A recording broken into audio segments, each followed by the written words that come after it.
제가 준비한 발표의 제목은 전시된 실크로드와 탐험대, 그리고 일본의 서사입니다. 서사라고 하는 것은 이제 보통 역사적 사실을 단순히 그대로 전달하는 것이 이제 목적이 아니고 어떤 특정 관점이나 목적에 따라서 이제 선택하고 배열함으로써 이제 그 이야기를 재구성하는 것을 얘기하고 있습니다. 제 발표의 구성과 내용은 다음과 같습니다. 첫 번째로 이제 문제 제기를 통해서 실크로드의 전시 역사적 전개와 그 다음에 이제 오타니 타운드의 표상 변화, 마지막 마무리를 하도록 하겠습니다. 네. 오늘 앞선 그 발표에서 한 두 번 정도 등장을 했는데요. 실크로드라는 용어는 1877년 독일 지리학자 리트 호벤이 처음 제시한 이후에 헤르만에 의해 동지중 연안까지 그 지역적 범위가 확장되었습니다. 그러나 실크로드가 일본에서 본격적인 관심 대상으로 자리매김한 과정은 단순한 지리적 범위나 학술적인 논의만으로는 설명될 수 없습니다. 중요한 점은 근대 일본이 자국 문화의 기원을 외부 세계와의 교류 속에서 설명하려는 문화적인 담론 형성과 깊이 연결되어 있다는 사실입니다. 근대 이후 일본의 미술사나 문화사의 서술에는 일관된 구조가 존재합니다. 즉 일본 문화는 서역에서 중국을 거쳐 일본에 도달했다는 바와 같이 일본 문화의 기원을 외래에서 찾는 서사가 대두되었습니다. 이러한 서사는 문헌 등 학술 텍스트에만 그치지 않고 전시라는 시각적인 매체를 통해 재현되고 제도화되었습니다. 특히 1980년대 실크로드 전시에서는 정창원은 실크로드의 종착점이다라는 문구에서 확인되는 바와 같이 실크로드는 일본 문화의 기원, 즉 국가 정체성의 서사와 깊이 연관되어 있습니다. 이러한 전시의 담론 속에서 오타니 탐험대는 중요한 역할을 차지합니다. 1902년부터 14년까지 중앙아시아에서 불교 유적과 문헌을 수집한 오타니 탐험대는 일본의 실크로드 연구에 기반을 마련한 초기 사례로 들 수 있습니다. 그런데 일본의 오타니 탐험대에 관한 전시는 그 성과에 비해 혹은 실크로드 전시와 비교해 볼 때 역설적으로 많이 다루어지지 않았습니다. 이러한 사실은 단순한 누락이라기보다는 일본에서 실크로드 관련 전시가 지닌 담론의 변화와 관련이 있다고 생각합니다. 이러한 문제의식에 기반하여 본 발표는 다음의 질문을 중심으로 논의를 전개하고자 합니다. 일본은 왜 실크로드를 전시했는가? 전시는 어떤 문화적 목적과 담론을 반영하고 있는가? 그리고 그 서사 속에서 오타니 탐험대는 어떻게 평가되어 왔는가? 다음으로 실크로드 전시의 역사적 전개에 대해서 말씀드리도록 하겠습니다. 제가 처음에 이 학회의 어떤 준비 단계에서 그 말씀을 들었던 거는 일본의 그 전시에 관한 그 경향이라든지 어떤 그 흐름을 좀 발표를 하면 어떻겠냐라는 사실 이야기를 좀 들었는데요. 그래서 여러 자료를 찾던 중에 최근에 그 2009년대에 출판된 마츠다이라 미와코가 쓴 실크로드 미술전 카탈로그 내용 총람이라는 책을 참조해서 내용을 구성해 보았습니다. 초기의 그 연대를 실크로드 전시 여명기라고 지어 보았는데요. 이 총록에 따르면은 2009년까지 실크로드에 관한 전시는 총 530건에 이른다고 합니다. 그중 실크로드라는 타이틀을 직접적으로 내건 전시는 1963년 개최된 실크로드 미술전이 처음이라고 할 수 있습니다. 이 전시는 1902년부터 14년까지 세 차례에 걸친 오타니 탐험대가 수집했던 90여 점을 중심으로 한 오타니 탐험대 50주년 기념전의 성격을 띠고 있습니다. 그렇지만 일본에서는 훨씬 이전부터 실크로드 지역에 관한 유물을 전시하였는데 스타인과 펠리오가 수집한 유물을 중심으로 한 사진전을 시작으로 이 전시는 1922년에 개최가 되었는데 관련 도록을 구할 수가 없어서 좀 전에 말씀드린 내용 총람에 실린 간략한 설명을 캡처해서 제가 지금 자료를 올렸습니다. 이 사진전을 시작으로 1945년 전까지 페르시아, 그리고 그리스의 도기 및 공예품에 관한 전시가 세 차례 개최되었습니다. 이들 전시는 직접적으로는 실크로드라는 타이틀을 내건 것은 아니지만 전시회의 성격은 실크로드 지역에서 출토된 유물을 중심으로 한 것으로 당시 일본의 실크로드 지역에 관한 초부적인 관심을 엿볼 수 있습니다. 2차 세계대전 이후에는 1952년에 처음으로 중앙아시아전과 그 외에도 53년 고대 유라시아의 청동기 미술전, 그리고 55년과 58년에 고대 오리엔트 미술전 등이 연이어 개최되었습니다. 그 외에도 페르시아 미술에 관한 전시가 다수 개최된 경향을 볼 수 있습니다. 좀 전에 말씀드린 실크로드 전시의 여명기를 지나서 제가 그 다음 붙인 제목은 일본 기원 서사의 등장 시기입니다. 이 시기는 대체로 50년부터 70년대까지 그 범위를 정할 수가 있습니다. 전후부터 1970년대까지 실크로드에 관한 전시는 총 83회에 이르고 있습니다. 이 중 주목할 만한 점은 59년에 개최된 정창원의 기원을 찾아서 페르시아 견보전입니다. 이 전시는 타이틀에서 암시하는 바와 같이 정창원에 소장된 페르시아 유물을 통해 일본 미술의 원류를 찾으려는 의도에서 기획된 것입니다. 이 시기에는 앞서 언급한 63년에 개최된 실크로드 미술전이 이제 개최된 시기이기도 하지만 59년 견보전에서는 8세기 일본 궁정에 보관된 정창원 보물을 통해 일본을 동서 문명 교류의 종착점으로 위치시키려는 움직임을 상징적으로 표현한 전시라고 할 수 있습니다. 그 후 일본에서는 자국 문화의 기원을 찾는 서사가 점차 가속화되는 경향을 보이고 있습니다. 1971년부터 80년까지 약 85건의 실크로드 전시 가운데 정창원을 앞세운 전시는 3번 등장하고 있습니다. 심지어 71년 전시에서는 알렉산더 대왕의 길, 파르테논 신전부터 정창원까지, 그리고 73년의 전시에서는 페르시아 미술전 정창원의 원리를 찾아서를 통해 기원전 4500년 선사시대부터 13세기 이슬람 시대까지 페르시아의 체문토기와 무기, 유리재 유물, 장신구 등 총 141점을 전시하였습니다.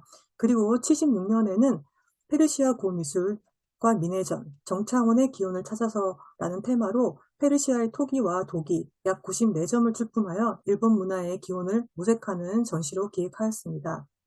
이러한 시기를 지나서 1980년대가 되면은 실크로드 붐이 일본 국내에서 굉장히 큰 반향을 일으키게 됩니다.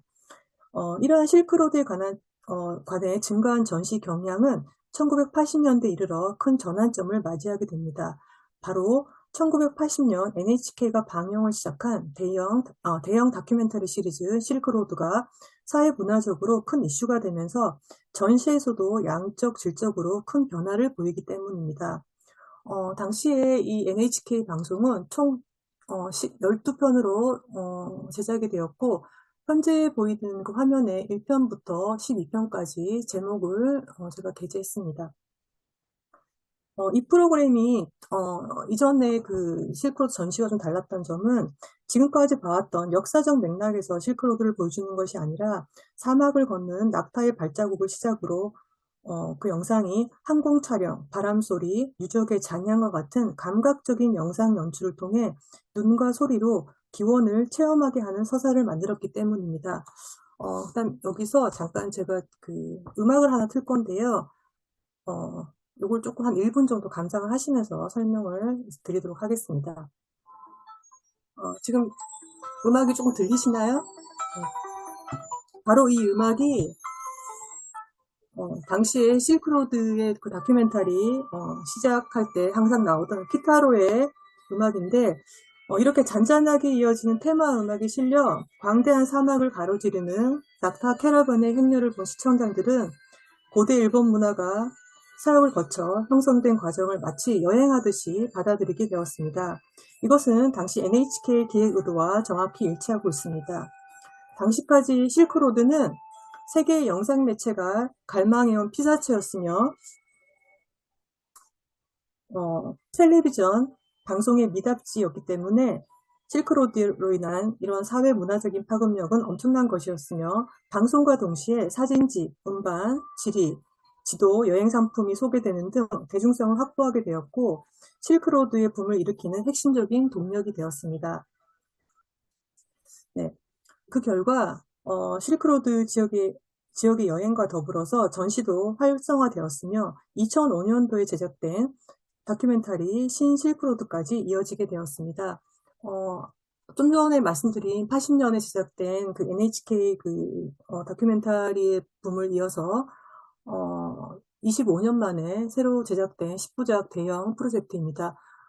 새로 제작된 실크로드 방송은 KBS와 NHK, 그 다음에 중국 중앙텔레비전 CCTV가 공동 합작으로 참여해서 제작된 국제협력 프로젝트라고 할 수 있습니다. 당시에 1980년대 실크로드 붐이 어떻게 그러면 그 형성이 되었는지 사회 외교적인 배경을 알아보도록 하겠습니다.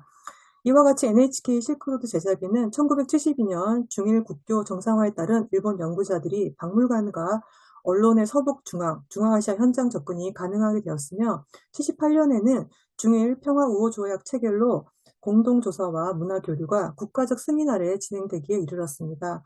그리고 80년대에는 두낭, 투르판, 쿠착 지역에 관한 교류조사 보고서가 발간되어서 실크로드는 문화 외교의 무대가 되었고 그 과정에서 일본은 아시아와 세계를 연결하는 문명의 매개자라는 국가적 정체성을 표방하는 담론이 강화되기 이르렀습니다.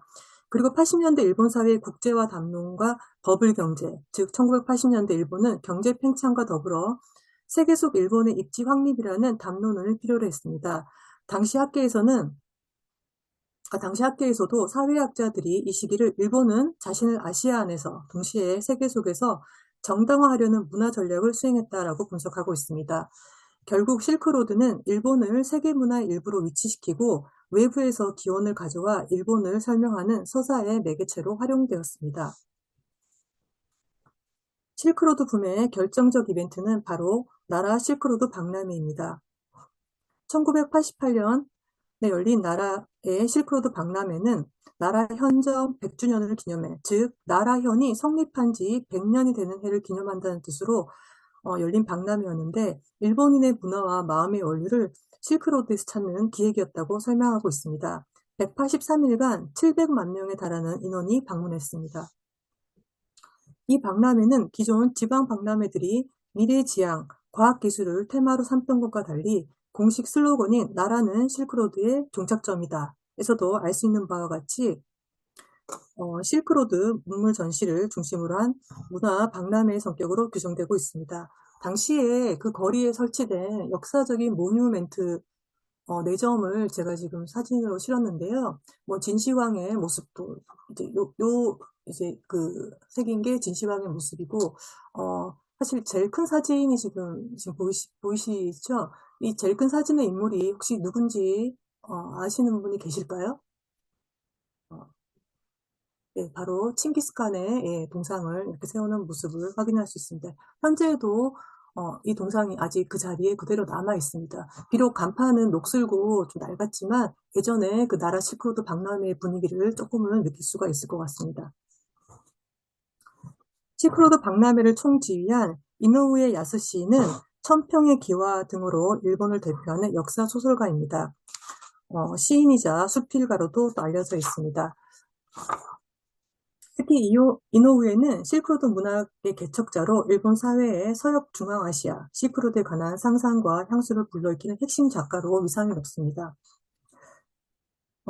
지금 그 이노우에 야스시 옆에 있는 천평의 기와라고 하는 이 소설책이 당시에 굉장히 화제가 되었고, 이 책이 그 실크로드 전시, 그 다음에 박람회가 이제 열리기 직전에 이미 출간이 되어서 굉장히 어떤 일본 국내에서는 실크로드에 대한 관심이 높아졌다고 할 수가 있습니다.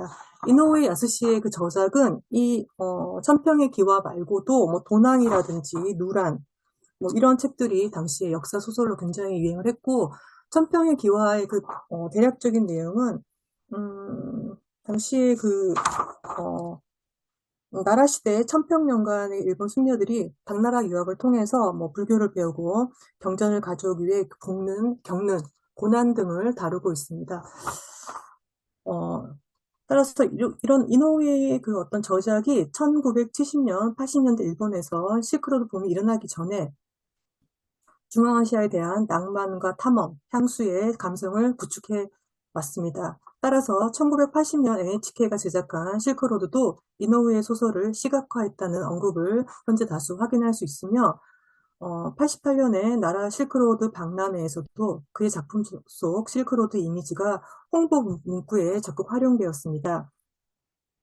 당시에 일본 그 학계의 실크로드 담론 연구에 따르면은 이노우에 야스시는 문학을 통해 일본인의 외부 기원을 정당화한 작가로 평가받고 있습니다.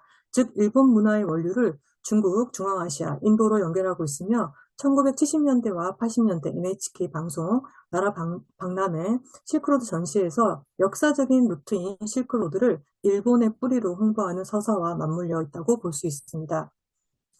이러한 분위기 속에서 이러한 분위기 안에서 나라 박람회는 실크로드를 통해 나라라는 도시의 정체성을 확립하게 되는 계기를 마련하였으며 결국 실크로드는 국가 서사, 관광, 경제를 결합한 강력한 문화 장치가 되는 발판을 마련하였습니다. 그 결과 80년대부터 90년까지 실크로드라는 타이틀을 건 전시는 8건에 이제 이르고 있고, 일본에서 실크로드 전시 동향은 1985년에 열린 말의 실크로드전, 일본의 말문화, 그 원류를 찾아서, 그 다음에 89년 실크로드의 악기와 예술 도구전, 그 다음에 1992년에 열린 실크로드 코인 미술전, 그 다음에 2006년 실크로드 화려한 식물 문양의 세계 등 향후 열린 실크로드에 관한 전시가 세분화되고 다양화되는 경향을 엿볼 수가 있습니다. 21세기에 들어와서 실크로드에 관한 전시는 이전 시기와 비교하면 한동안 주춤했다고 할 수 있습니다. 그러나 2010년 평성천도, 1300년 역사기념사업과 맞물려 일본 문화의 뿌리를 실크로드에서 찾으려고 하는 관심이 높아졌습니다. 2010년 평성천도 1300년 역사기념이라고 하는 것은 당시에 평성천도, 헤이조쿄라고 하는데 평성천도의 천도한계 예전 710년을 기점으로 해서 2010년이 이제 1300년이 되었기 때문에 그걸 기념해서 여러 행사가 열렸습니다. 이때 실크로드를 테마로 한 특별전이 다시 등장하는데 그중 야마나시 현에 있는 히라야마 이쿠오 실크로드 미술관에서는 실크로드 나라로의 길 히라야마 이쿠오전이 개최되었습니다.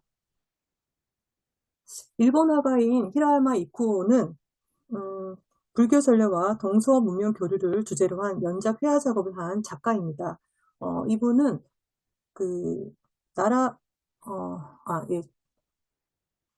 여기서 다시 좀 설명을 드리면, 히라야마 이쿠오는, 일본화를 이제 연작 시리즈를 그린 작가고, 동경예대 교수를 역임했습니다. 이분의 그 주요 경력 중에 좀 특이한 점이 히로시마 출신인데, 어렸을 때 그 중3의 나이에 이제 히로시마에서 피폭을 당하고, 그때부터 굉장히 어린 시절부터 평화와, 그 다음 성인이 되어서부터는 불교적인 구원이 주요 테마로 되었고, 실크로드에 대한 관심이 상당히 높아졌다고 할 수 있습니다. 이분은, 히라야마 이쿠오는 아까 말씀드린 동서문명 교류를 주제로 한 연작 회화 작업을 한 작가하고 그 종착지인 나라 일대를 그린 그림을 한자리에 모아 전시했습니다. 1960년대 후반부터는 중앙아시아와 중국, 중동 등 실크로드 지역을 100회 이상 여행하면서 사막, 오아시스, 사원, 불교 유적을 테마로 한 대형 일본화 연작을 꾸준히 제작한 작가로 알려져 있습니다. 이 작품들은 현재 히라야마 이쿠오 미술관에 소장되어 있는 이제 작품을 제가 대표 작품을 뽑은 것이고, 도낭이라든지, 그 다음에 중앙아시아 지역, 그 다음에 예전 서역으로 이제 간 승려들의 어떤 여행 일대기 장소를 본인이 이제 방문해서 여러 그린 작업이 남아 있습니다. 이 연작들은 일본에서 실크로드는 문화 교류의 길이라는 이미지를 시각적으로 구출하는 데 큰 역할을 했고, 일본 국내의 회고전, 실크로드 관련 전시의 메인 비주얼로 자주 사용되었습니다. 야마나시 현에 있는 이 실크로드 미술관은 좀 전에 보신 그 작가의 연작 시리즈 외에도 지금 보시는 실크로드 미술 고고 유물 전시도 병행해 예술가이자 수집가로서의 히라야마 이쿠오의 면모를 이제 알려주고 있습니다. 히라야마 이쿠오 작품전은 2010년 이후에는 2011년 동경국립박물관의 불교 전례의 길 히라야마 이쿠오와 문화재 보호에서 불교 미술과 히라야마의 업적을 결부시켜 전시하는 등 2018년까지 일본 각지에서 다수 전시회가 연작으로 개최가 되었습니다. 2022년 이후 팬데믹 상황이 완화되면서 23년 9월 도쿄 후지 미술관을 시작으로 2024년 후쿠오카 아시아 미술관, 도호쿠 역사박물관, 그리고 교토 문화박물관 등 5개 도시를 순회한 세계유산 대실크로드 전이 주목을 받았습니다. 이 전시의 정식 명칭은 일중평화 우호 조약 45주년 기념 세계유산 대실크로드 전이며, 좀 전에 말씀드린 1978년에 그 일중평화 우호 조약이 체결이 되었다고 했는데 2023년이 딱 45년이 되는 기념비적인 해였습니다. 이때 그 전시에서는 중국의 그 주요 박물관, 27개 주요 박물관이 출품한 그 진품으로 구성된 대형 전시였습니다. 본 전시에는 평화와 교류의 길이라는 긍정적 내러티브를 그 서사를 전면에 내세운 것이 특징이라고 할 수 있습니다. 즉, 이 전시를 통해서 실크로드가 중국과 일본의 우호를 상징하는 긍정의 이미지로 활용되고 있음을 시사하고 있는데, 그 증거로서 중국이 진품 1급 문물을 4점이나 대여했다는 것입니다. 제일 유명한 것은 지금 아까 포스터 옆에 나온 사진인데, 만호를 여기 이렇게 집어넣은 이 잔이 굉장히 주목을 받았습니다. 네, 중국은 1대1로 정책으로 실크로드를 자국 외교에 현재는 키워드로 삼고 있습니다. 일본은 미묘한 정치적 입장 차이를 두면서도 문화교류 차원에서 이를 적극 수용하여 실크로드 동돈 전시를 유치하였다고 합니다. 이와 같이 양국 문화 아이콘으로서 그 실크로드를 전시한 것은 이제 당시의 그 의도였지만, 어떤 정치적인 민감한 이슈, 그리고 당시에 이 전시에 참여한 관계자의 이야기를 들을 수가 있었는데요.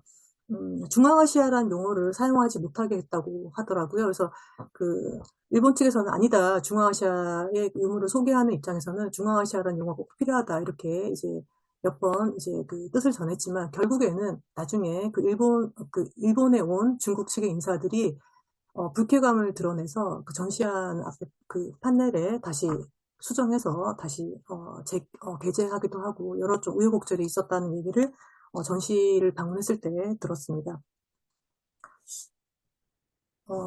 이상 일본에 있어서의 그 실크로드 전의 역사적 전개 과정과 그 안에서 담고자 했던 것은 바로 일본 문화가 서역 중국을 거쳐 나라에서 일본에서 완성되었다는 서사를 일관되게 중요한 테마로 다루고 있다는 것입니다. 하지만 이러한 그 서사는 국제 정치와 외교 등 당시의 사회 상황을 반영하여 전개된 것을 알 수가 있었습니다.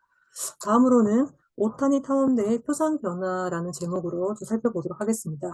제가 여기서 오타니 탐험대의 표상이라고 말을 한 것은, 표상은 보통 이제 어떤 이미지, 평가 이런 이제 의미로 우리가 해석을 할 수가 있는데, 제가 이 단락을 준비하면서 느낀 것은, 오타니 탐험대 그 자체 유물과 오타니 탐험대 그 역사적인 인물은 변하지 않는 것이지만, 일본 사회에서 그 탐험대의 어떤 탐험 그 이후에 현재까지 그들을 바라보는 어떤 그 사회나 학계, 그 다음 대중의 시선이 어떤 시대별 역사적 의미에 따라서 재해석되고 달라진다는 점에서 이 단락을 좀 검토해 보았습니다.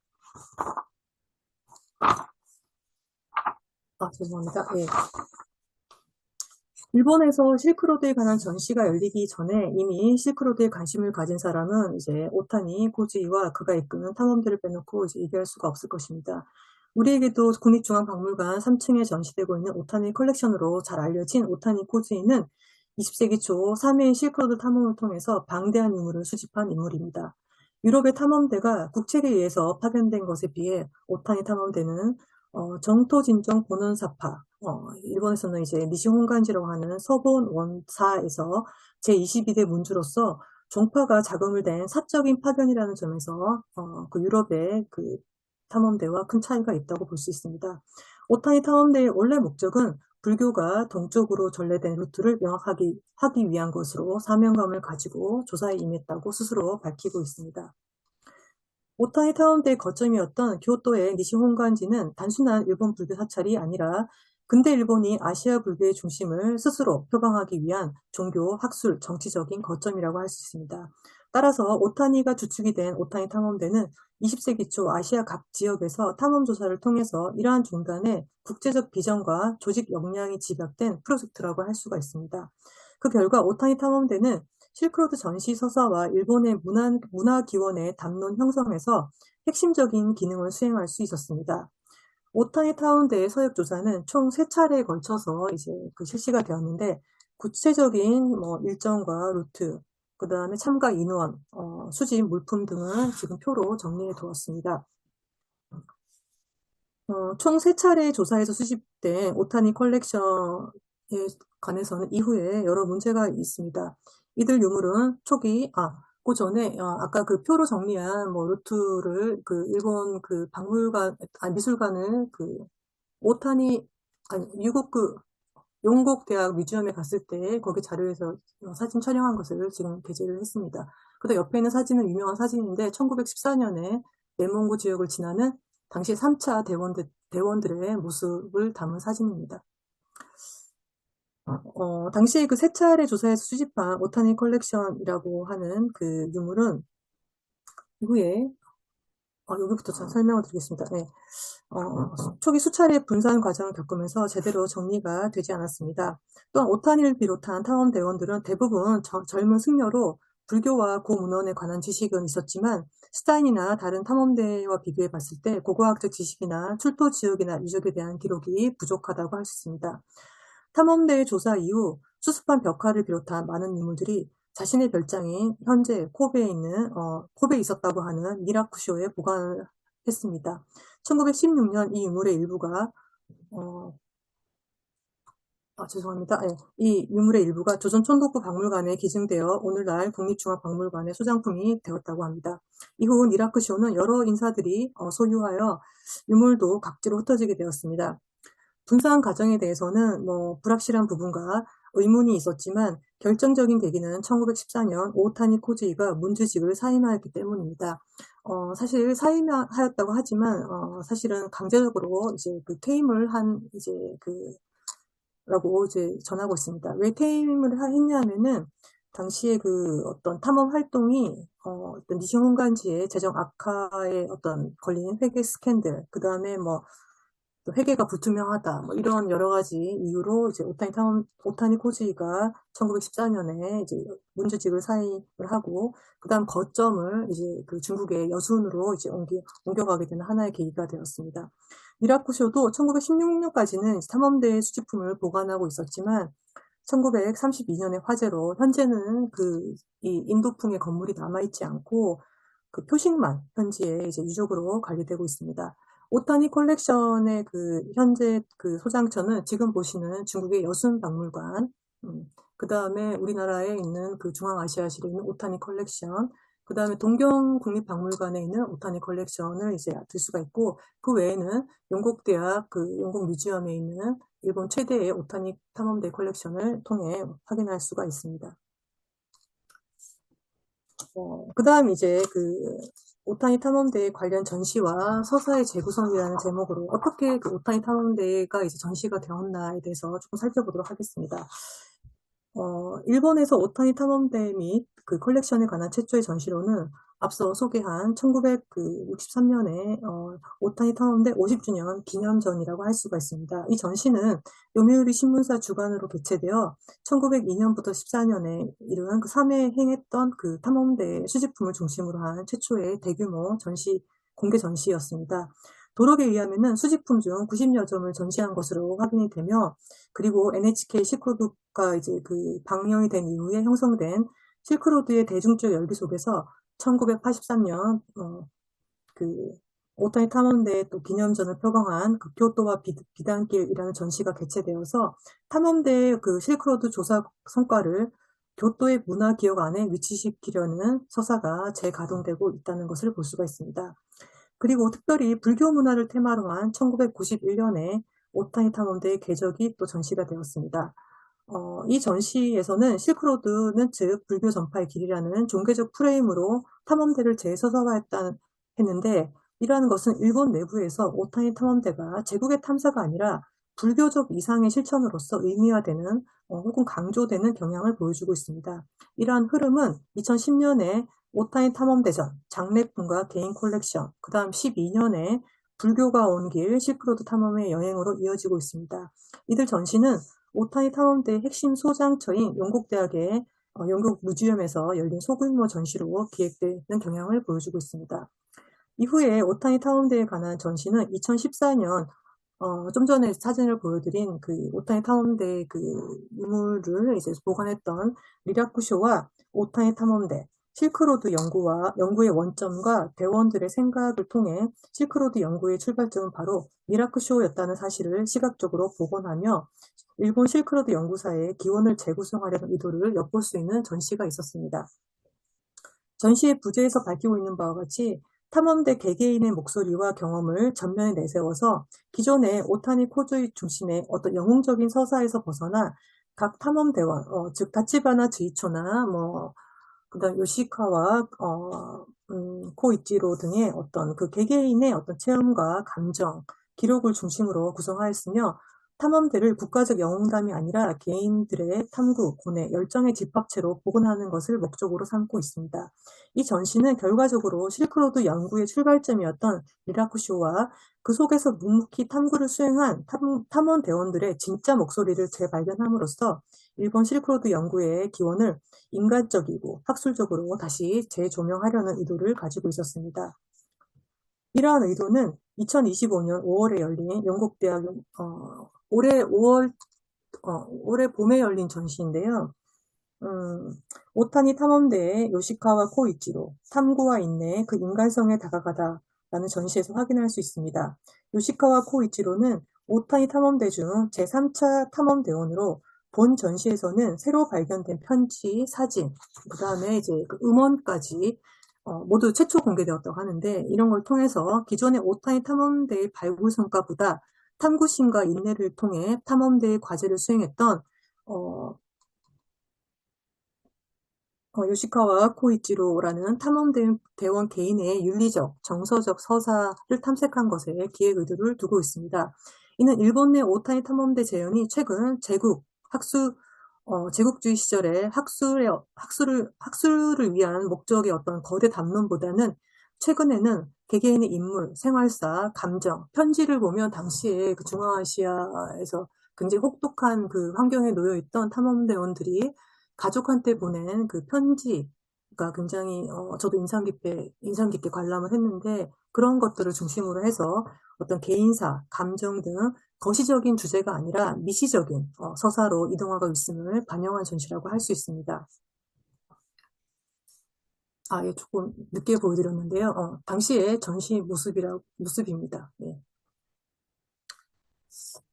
이상 살펴본 바와 같이 오타니가 중앙아시아를 탐험한 이래로 1902년 이래로 100여 년 동안 오타니 탐험대를 메인으로 다룬 전시는 제가 이번에 한 100년간의 그 전시사를 이제 전부 찾아보니까 단 7회에 그치고 있습니다. 이는 탐험대의 역사적 규모나 수집품의 방대함에 비하면 현저하게 적은 숫자라고 할 수가 있습니다. 앞에서 살펴본 바와 같이 일본에서 실크로드 관련 전시는 굉장히 많습니다. 여기에 비해 역설적으로 왜 오타니 탐험대 전시는 적은지 그 부분이 궁금해서 조금 추가적으로 검토해 보았습니다. 오타니 탐험대는 그 이유를 이제 제 나름대로 조사한 바에 의하면은 오타니 탐험대는 이제 일본에서는 좀 복잡한 유산으로 이제 취급되는 경향이 있었습니다.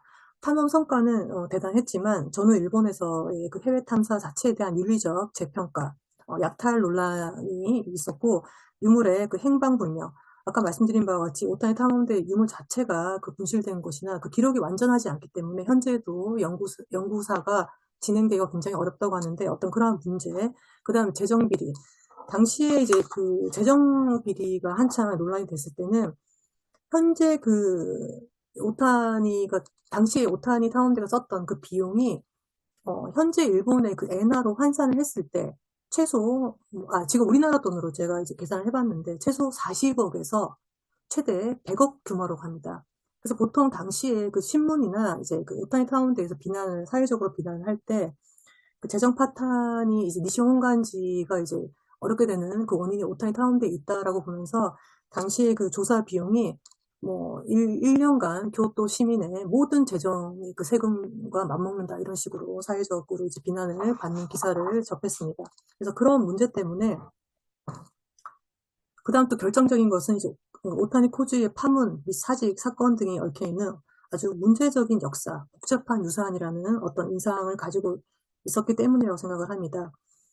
따라서 당시에 이런 오타니 탐험대의 어떤 그 유산을 국가적 혹은 대중적 차원에서 전면적으로 기념하기는 좀 어렵지 않았을까라고 하는 그런 이제 제 나름대로 생각을 해봤고, 이런 요소들이 바로 공식적인 기념 전시를 좀 주저하게 만드는 하나의 원인으로 자리 잡았던 것으로 보입니다. 이에 반해서 실크로드 자체의 그 전시는 정치적 부담이 이제 거의 없지 않았을까 이렇게 지금 예상하고 있습니다. 그 다음에 이제 두 번째는 탐험대 자체는 학술적이지만 이제 사실은 뭐 대중성이 조금 약한, 달리 말하면 좀 스토리텔링이 약하지 않았나. 오타니 탐험대에는 어떤 좀 사건 중심의 드라마가 적었기 때문에 대중적으로 이것을 이해하는 게 굉장히 어려웠다고 봅니다. 거기에 비해서 그래서 또 덧붙이자면 오타니 탐험대의 그 기록이 굉장히 좀 학술적이고 전문적이고 뭐 이런 게 중심이 되다 보니까 아까 말씀드린 실크로드 전시나 뭐 실크로드 아까 말한 그 다큐멘터리에서 보이는 그런 감각적인 어떤 그 스토리텔링 이런 거와 비교해 봤을 때 좀 대중성을 확보하기가 이제 서사적인 요소가 없었다 이렇게 보고 있습니다. 그 다음에 이제 그 상당수의 그 유물이 아까 보여드린 바와 같이 여러 그 기관에 흩어지게 되면서 하나의 완결된 전시로 만들기가 굉장히 어렵지 않았나 이렇게 예상을 하고 있습니다. 그래서 이제 뭐 이런 기관은 사실은 다 하나로 통폐합해서 할 수 있는 전시가 지금 현실적으로 굉장히 어려운 상태이고, 사실은 또 전시 그 유물에 대한 권한도 복잡하기 때문에 앞으로도 이런 전시를 열기는 상당히 힘들지 않을까라고 생각을 하고 있습니다. 그 다음에 이제 일본 내에서 오타니 탐험대의 의미를 어떻게 해석할 것인가에 대한 어떤 하나의 그 일관된 합의가 좀 없었다고 제가 볼 때는 판단이 되는데, 왜냐하면은 이제 오타니 탐험대에 대한 해석이 제국주의적인 맥락에서 볼 것인가, 아니면 이제 학술 조사로서의 업적을 이제 평가할 것인가, 혹은 또 불교, 포교의 어떤 이분들이 원래는 거의 다 승려였기 때문에 불교, 포교 뭐 그런 어떤 불교 전례의 길을 탐험하는 그런 이제 의미로 확장해서 볼 것인가, 여러 가지 어떤 해석의 난점 때문에 어떤 국가박물관이나 어떤 큰 하나의 어떤 이벤트로 전시하기가 좀 힘들지 않았을까 이렇게 보고 있습니다. 그래서 이제 그 정리를 하자면 오타니 탐험대 전시는 탐험대의 실제 성과에 비해서 이제 그 전시는 굉장히 적은 편이며, 역사적인 논란, 유물의 분산, 해석의 난점 혹은 대중성의 부족, 그리고 국가 홍보의 뭐 가치 차이로 이제 활발하게 이제 혹은 다수 이루어지지 못한 어떤 그런 결과로 볼 수 있습니다. 근년에는 전후 일본에서 이러한 그 오타니 코즈이와 탐험대에 대한 연구와 평가가 장기간 저조했다는 반성이 대두되면서 다양한 측면에서 논의가 이루어지고 있습니다. 그 중에서 주목할 만한 것은 일본 외교 기록 중에 오타니 탐험대에 관한 문서를 연구한 시라스 조시인의 연구를 들 수 있습니다.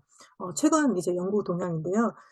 이 연구는 외무성의 외교 문서관의 그 어떤 오타니 탐험대에 그 관련된 미공개 문건을 바탕으로 해서 지금까지 알려지지 않았던 그 탐험대 조사 활동의 그 범위를 내륙 아시아에서 뭐 인도, 티벳까지 폭넓게 추적을 하고, 그 조사 활동이 20세기 초 국제 정치 사회에 복잡한 반응을 불러일으켰다는 것을 지적을 하고 있기 때문에 오타니 탐험대의 어떤 연구를 개척하는 업적으로서 최근에 주목받고 있습니다.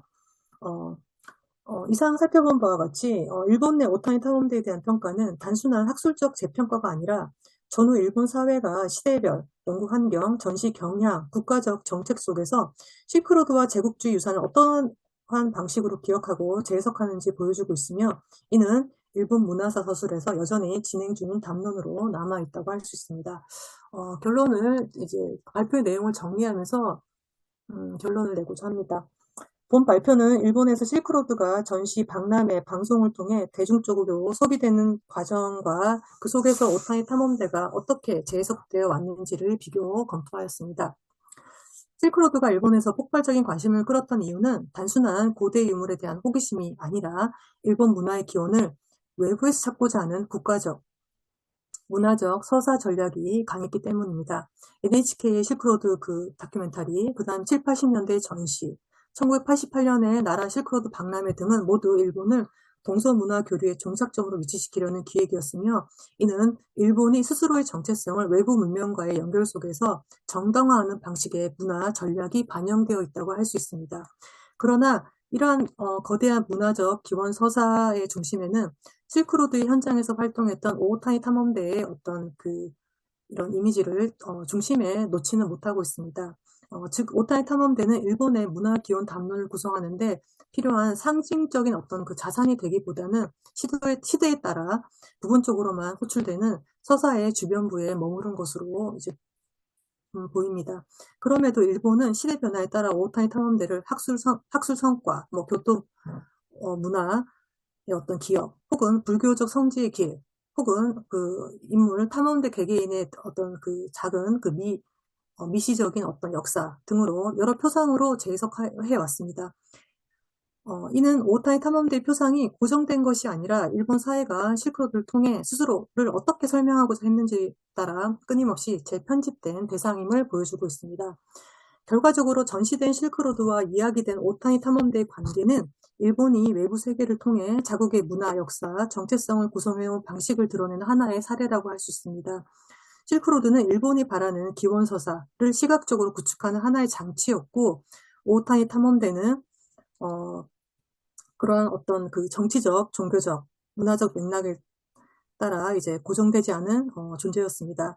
본 발표는 이러한 여러 어떤 근대 일본의 실크로드를 전유하는 방식이 단순한 문화 수용이나 동서 교류의 재현이 아니라 어떤 일본을 만들고자 했는가라는 자기 서사의 구조와 과정이었음을 알 수 있었습니다. 예, 이상 발표를 마치겠습니다. 참, 그리고 제가 깜빡했는데, 현재 제가 이번 발표를 준비하면서 많은 자료를 검토를 했는데, 현재 일본에서 열리고 있는 실크로드 전시가 그럼 뭐가 있을까라고 이제 여러분한테 소개해 줄 만한 게 있을까라고 봤더니, 아까 말씀드린 히라야마 이코 미술관이 있다고 했잖아요. 거기에서 지금 실크로드의 미불들이라고 하는 테마로 불상뿐만 아니고 아까 제가 말씀드린 그분의 연작 시리즈, 여기 보시면 지금 그림이 한 점 있는데 이런 회화 작품이라든지 여러 이분이 수집한 유물을 볼 수 있는 좋은 기회가 있으니까 21일까지 만약 시간이 되신다면 방문하면 좋을 것 같습니다. 예, 이상 마치겠습니다.